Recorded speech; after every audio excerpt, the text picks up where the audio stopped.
JRF के लिए form fill किया, जेआरएफ नहीं हुआ। एपी के लिए आपने टिक किया नहीं था। दूसरा, आपने पीएचडी ओनली जो है उसके लिए टिक किया था। मैंने तीनों ही केसेस आपको बता दिए। इस केस में क्या मेरा पीएचडी एडमिशन होगा? जी नहीं, आपका नहीं होगा। Hello everyone, very very good morning to all of you. आज मैं आप सभी लोगों के लिए एक ऐसा वीडियो लेकर आई हूँ जिसमें मेरा एक छोटा सा सवाल है कि क्या वाकई में कोई reforms NTA UGC NET examination दिसंबर 2025 के फॉर्म्स में आए हैं, या हमें सिर्फ बड़ा चढ़ाकर ये चीजें दिखाई जा रही है। सिचुएशन ये है कि कल रात को मेरे पास में एक स्टूडेंट का टेलीग्राम के ऊपर मैसेज आया जिसमें उसने मुझसे ये स्क्रीनशॉट शेयर किया और मुझे बताया कि मैम ऐसे ऐसे कुछ कैटेगरीज आई है। मैंने अदिति तपारिया मैम का जो है वो वीडियो देखा था और ऐसे ऐसे यहाँ पर दिखाया जा रहा है। मैं 2024 के अंदर फॉर्म फिल किया था और 2024 के अंदर भी बिल्कुल कुछ इसी तरीके के ऑप्शंस जो है वो देखने मिल रहे थे। तो आखिर रिफॉर्म आया किस केस के अंदर है? अब हुआ ऐसा है कि उन्होंने मुझसे एक और वीडियो शेयर किया था। वीडियो का नाम मैं नहीं लूंगी, टीचर का नाम भी मैं नहीं ले सकती हूँ क्योंकि शायद उनको जितनी नॉलेज थी उन्होंने उतना बताया होगा इस वीडियो के अंदर, तो वो अपनी जगह पर बिल्कुल बढ़िया ठीक होंगे। बट एक बहुत बड़े वीडियो पर उन्होंने देखा कि एक रिफॉर्म बताया जा रहा है, जो बहुत बड़ी ऑर्गेनाइजेशन ने एक लड़ाई करी एनटीए के साथ में, 1 साल तक वो लड़ाई हुई और पूरा वीडियो मैंने देखा। उस वीडियो में जो जो बातें बताई गई है, स्क्रीनशॉट्स दिखाए गए हैं, थंबनेल के स्क्रीनशॉट दिखा रहे हैं बेसिकली। तो ये जो सब हुआ है इसके बाद में जो है वो फाइनली ये रिफॉर्म आया है। भर्ती कट ऑफ को लेकर एक परेशानी है जो जाहिर की गई है।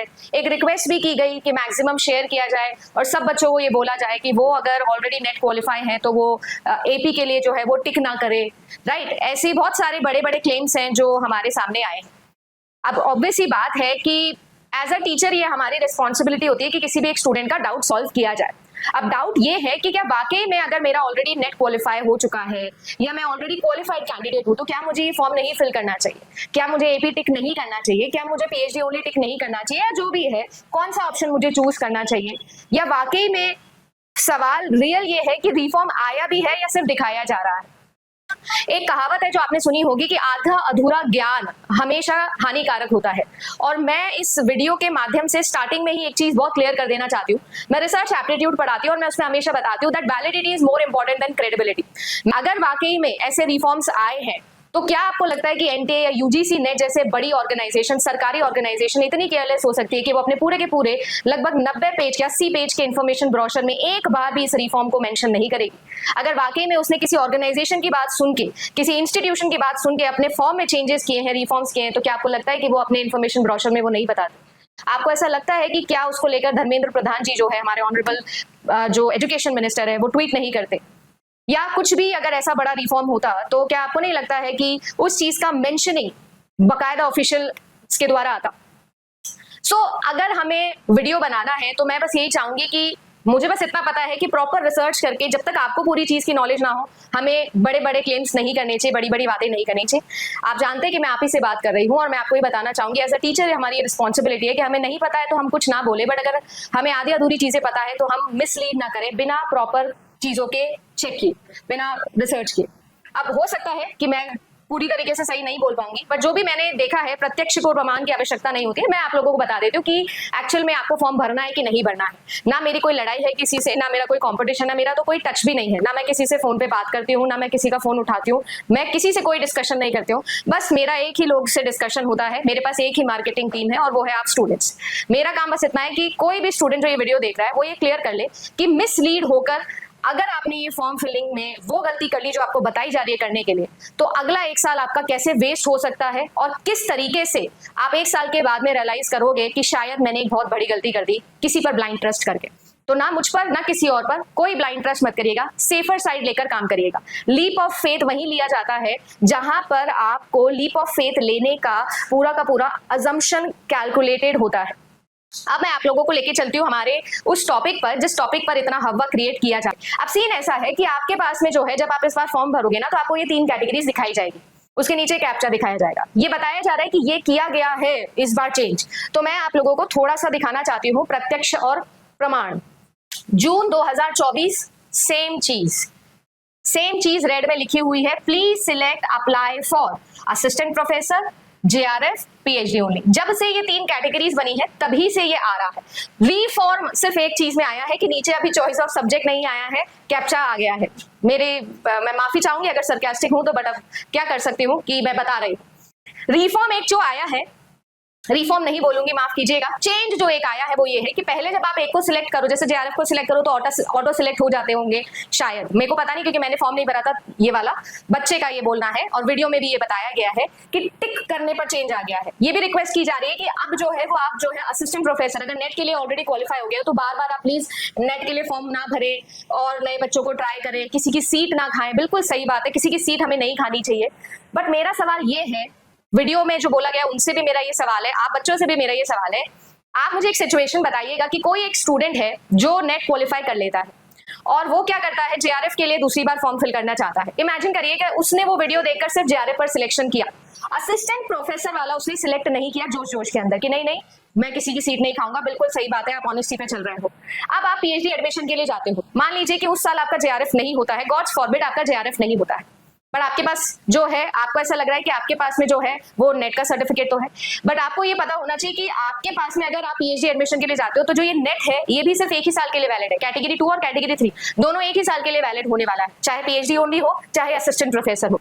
मान लीजिए 1 साल के बाद बच्चा कोई पीएचडी एडमिशन लेने जाता है तो भले ही असिस्टेंट प्रोफेसर के लिए उसकी नेट की डिग्री जिंदगी भर के लिए वैलिड होगी, बट उसके लिए असिस्टेंट प्रोफेसर जो है वो तो एलिजिबल है ही नहीं, वो तो जो है वो पीएचडी में एडमिशन ले ही नहीं पाएगा।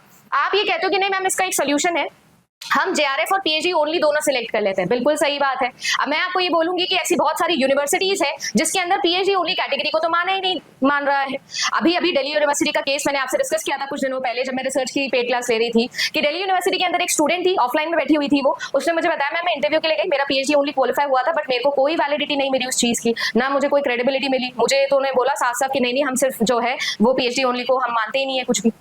अब अगर ऐसी सिचुएशन आपके पास में आ गई तो आप मुझे बताइएगा कि उस सिचुएशन में आप क्या करेंगे। जेआरएफ के लिए फॉर्म फिल किया, जेआरएफ नहीं हुआ, एपी के लिए आपने टिक किया नहीं था, दूसरा आपने पीएचडी ओनली जो है उसके लिए टिक किया था। मैंने तीनों ही केसेस आपको बता दिए। इस केस में क्या मेरा पीएचडी एडमिशन होगा? जी नहीं, आपका नहीं होगा। और अगर हो भी जाता है तो क्या मुझे स्टाइपेंड अमाउंट मिलेगा?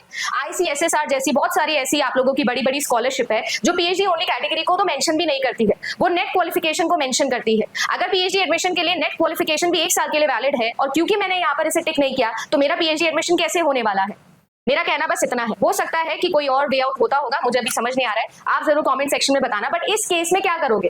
और अगर आपको वाकई में लग रहा है कि मैं लॉजिकली कुछ सही बोल रही हूँ तो बस इतना बता देना कमेंट सेक्शन में कि हाँ मैम कोई रिफॉर्म नहीं है, ये जो बात है ये हमें सोचनी चाहिए। मैं ये नहीं बोल रहा हूँ आप सही हो मैम, ये नहीं, मैं हो सकता है कि मैं कुछ मिस कर रही हूँ, बट मैं तो बस आपसे पूछ रही हूँ। मेरा तो सवाल है आपसे कि उस केस में क्या होगा। अब बहुत सारे बच्चों का ऐसा कहना है कि मैम अगर मैं जेआरएफ सिलेक्ट कर लेता हूं तो ओनली जेआरएफ क्वालिफाइड, ऐसा मेरे पास में लिखा आता है। देखो वो केस भी एक एक्सट्रीम केस है। अगर आप देखो तो मैंने दोनों ही तरीके से इस बारी का फॉर्म चेक करके देखा, एक जो 4 साल की डिग्री वाला बच्चा फॉर्म फिल करेगा और एक जो 3 साल की डिग्री वाला बच्चा फॉर्म फिल करेगा बैचलर्स। अगर मान लीजिए किसी ने 4 साल की डिग्री करी है, क्योंकि 4 ईयर वाला बैचलर्स भी इस बार एलिजिबल है, मतलब हर बार एलिजिबल हो गया पिछले 2 सालों से, उस केस में आपके पास में सिर्फ 2 ही ऑप्शन आते हैं, या तो आप जेआरएफ क्वालिफाई करोगे या पीएचडी ओनली क्वालिफाई करोगे। जेआरएफ क्वालिफाई करोगे तो आपके रिपोर्ट कार्ड में लिखा आएगा क्वालिफाइड ओनली फॉर जेआरएफ, 4 साल की डिग्री वाले के लिए। नहीं तो अक्सर आपने देखा होगा कि JRF and AP category 1 selected होता है, या फिर एपी एंड पीएचडी कैटेगरी 2 आपके रिपोर्ट कार्ड में लिखा हुआ आता है, या ओनली पीएचडी कैटेगरी 3 आपके रिपोर्ट कार्ड में लिखा आता है। कहने का मतलब ये है कि अगर आपने ये वाली कट ऑफ क्लियर करी तो ऑटोमेटिकली नीचे की दोनों कट ऑफ भी आपकी क्लियर हो जाती है, डिपेंडिंग अपॉन आपने क्या चीज फिल करी थी। अब अगर इस तरीके से आपके पास में जेआरएफ होता है तो 3 साल के लिए पीएचडी एडमिशन के लिए एलिजिबल हो, जेआरएफ नहीं होता पीएचडी ओनली होता है तो 1 साल के लिए पीएचडी में एडमिशन लेना, ये 4 साल के बच्चों के लिए है। अगर मान लीजिए कोई ऐसा है कि नहीं उसने 3 साल की डिग्री करी है, 2 साल का मास्टर्स किया है, तो उसके लिए ये केस आएगा। उसे जो है वो क्या करना चाहिए, उसे जो है मेरे हिसाब से तीनों टिक करना चाहिए। जेआरएफ क्वालिफाई होता है तो 3 साल के लिए एलिजिबल है पीएचडी के लिए, एपी क्वालिफाई होता है, जेआरएफ क्वालिफाई नहीं होता है तो जिंदगी भर के लिए असिस्टेंट प्रोफेसर के लिए एलिजिबल है और 1 साल के लिए पीएचडी के लिए एलिजिबल है। पीएचडी ओनली क्वालिफाई होता है तो ना तो नेट क्वालिफाई ना जेआरएफ क्वालिफाई, सिर्फ 1 साल के लिए पीएचडी एडमिशन के लिए क्वालिफाई हो जाएगा। ये तीनों चीजों में सिर्फ टिकिंग का चेंज है जो आप लोगों को देखने मिलेगा। पहले ऐसा बोला जा रहा है कि ऑटोमेटिक टिक थे और अब जो है वो मैनुअली आपको एक एक करके टिक करना है। मेरी ये रिक्वेस्ट आपसे कतई नहीं है कि आप किसी का सीट मत खाइए, ये मत खाइए, वो मत खाइए। देखिए बात ऐसी है, एक इंटेलिजेंस चेकिंग एग्जाम इंटेलिजेंस से कभी नहीं डरेगा। क्वालिटी ऑफ स्टूडेंट अगर इंक्रीज हो रहे हैं, कट ऑफ अगर इंक्रीज हो रही है तो सभी सब्जेक्ट्स के अंदर हो रही है। अब मैं एक ऐसी लाइन बोलने वाली हूं जिसको सुनकर आप में से ज्यादातर स्टूडेंट्स को अच्छा नहीं लगेगा और वो कमेंट सेक्शन में लिखने लग जाएंगे कि ये गलत बात है, ये गलत बात है, ये नहीं होना चाहिए, क्योंकि आपको उस चीज से डर लगता है। अगर वाकई में एनटीए को रिफॉर्म्स लाने, अगर वाकई में एनटीए को कट ऑफ कंट्रोल करनी है तो आप इंटेलिजेंस को नहीं रोक सकते, आप क्वालिटी ऑफ स्टूडेंट को नहीं रोक सकते। बच्चा अगर हाई स्कोर कर रहा है तो आप उसे नहीं रोक सकते हो।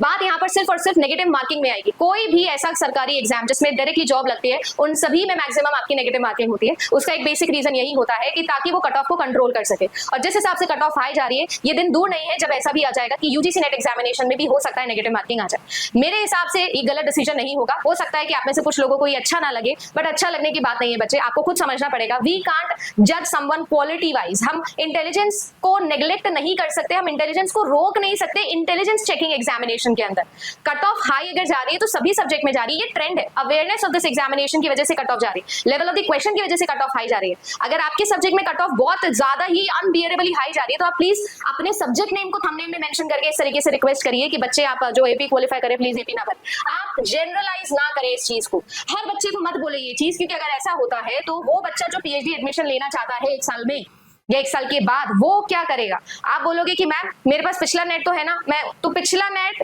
1 साल के लिए ही वैलिड होगा पीएचडी एडमिशन में। समझो मेरी बात, उसके बाद क्या? आई होप मैं समझा पा रही हूँ कि मैं क्यों ऐसा बोल रही हूँ, लॉजिक क्या है। तो मेरे हिसाब से आप चूज करते हुए थोड़ी समझदारी दिखाइएगा। अब बात आ जाती है कि एक और चीज थी जिसपे बहुत हवा क्रिएट किया गया था लास्ट ईयर भी, जब लास्ट टाइम भी, जब जून 2025 के फॉर्म फिल हो रहे थे, बहुत सारे वीडियोस आए थे, 1 साल अपीयरिंग, ये वो फलाना ढिमकाना, ये वो। इस बार वो भी मैंने आपके लिए चेक करके बता दिया है। 2025 अगर मेरा क्या है, अपीयरिंग है, अपीयरिंग सिलेक्ट किया हुआ है 2025 में, आई होप दिख रहा होगा, ठीक है। ये अभी का ही फॉर्म है आपका, अपीयरिंग लिखा है, 2025 लिखा है, तो आप देख सकते हो 2027 तक की वैलिडिटी दे रहा है। 2027 तक मेरा एडमिशन जो है वो हो सकता है। तो कुल मिला के अगर आप फर्स्ट ईयर में भी हो तो फॉर्म फिल कर दो। लास्ट ईयर भी मैंने आपको बताया था, यहाँ भी कोई चेंज नहीं है।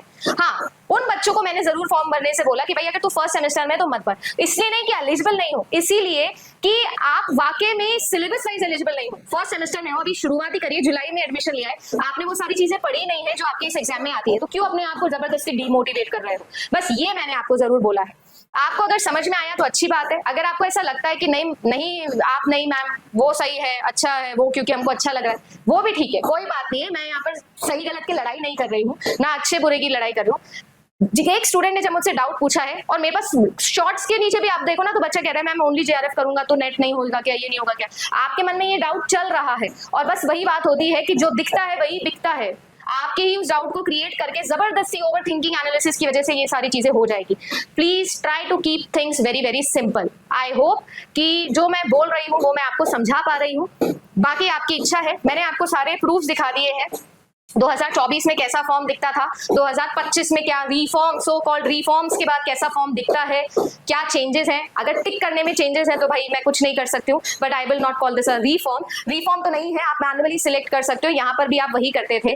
अब अगर आपको समझ में आया हो कि क्यों मैं नेट के लिए बोल रही हूँ या जेआरएफ के लिए बोल रही हूँ, कैसे अप्लाई करने बोल रही हूँ, तो प्लीज उसे अप्लाई कर लीजिएगा आपके फॉर्म फिलिंग के अंदर। अगर मैंने कोई पॉइंट मिस किया है या कोई एक ऐसी डिटेल है जो मैंने मिस करी है, तो प्लीज कॉमेंट सेक्शन में मुझे अवेयर करिएगा। बाकी देखो, बात ऐसी है, सिंपल सी बात है, प्रॉपर रिसर्च करके फॉर्म फिल करना, अपना दिमाग लगाना, ना मुझ पर ना किसी और पर ब्लाइंड ट्रस्ट करने में नहीं बोल रही हूँ। बट यस, ये जरूर याद रखना कि जब बाढ़ आती है ना, या जब कोई भी डिजास्टर होता है, जब आपदा आती है, तो सबसे पहले खुद को बचाना होता है ना। वो फ्लाइट में बोलते हैं ना, पहले खुद की सीट बेल्ट बांधनी होती है, फिर कुछ और सोचना होता है।